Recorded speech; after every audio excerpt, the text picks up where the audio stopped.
మిత్రులందరికీ స్వాగతం. నా పేరు Padmavathi. Welcome to my channel.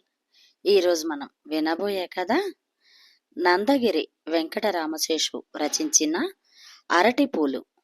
ఒక హాస్య కథను వినేద్దామండి.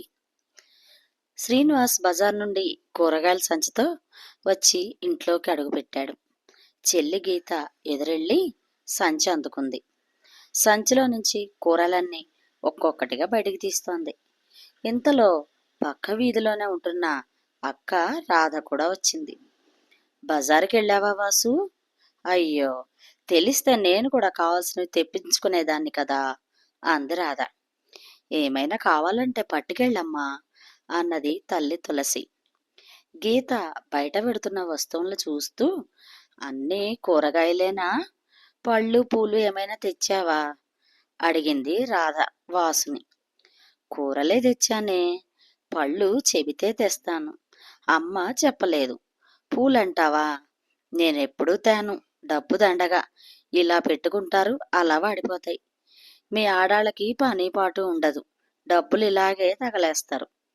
చిన్న సైజు ఉపన్యాసం ఇచ్చాడు వాసు. ఒరే తప్పురా, పూలు పళ్ళు వాటి గురించి అలా మాట్లాడకూడదు, తల్లి కేకలేసింది. పూలు పళ్ళు సరే, బయటికెడతాడా?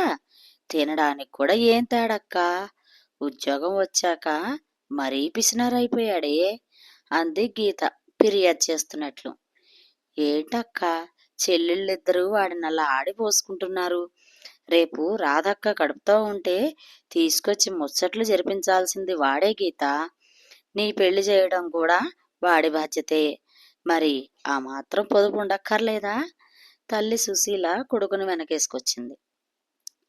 అబ్బో, కొడుకు మీద ఈగ వాలనివ్వదక్క, ఈ మధ్య మరీను నవ్వుతూ అంది గీత. ఎన్నాళ్లే ఆ కోడలు రాని, ఆవిడ గారి కోసం ఈయన గారి కోసం రోజు పూలు పళ్ళు స్వీట్లు తేకపోతాడా, మనం చూడకపోతామా వెటకారంగా అంది రాధ. అంత లేదమ్మా, నాకెవరైనా ఒకటే, పళ్ళు స్వీట్లు జాంతానాయి. పువ్వులు అడిగితే పెట్టుకోవడానికి ఒకే ఒక పువ్వు, అరటి పువ్వు కొనిస్తా, మరి జన్మలో అడగదు మళ్ళీ అన్నాడు గట్టిగా నవ్వుతూ.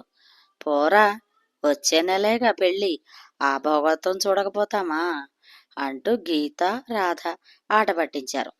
మరుసటి నెల పెళ్లి సందడి సద్దుమణిగాక ఒకరోజు వాళ్ళ ఆయన ఊరెళ్ళడంతో ఆ రాత్రి పుట్టింట ఉండటానికి వచ్చింది రాధ.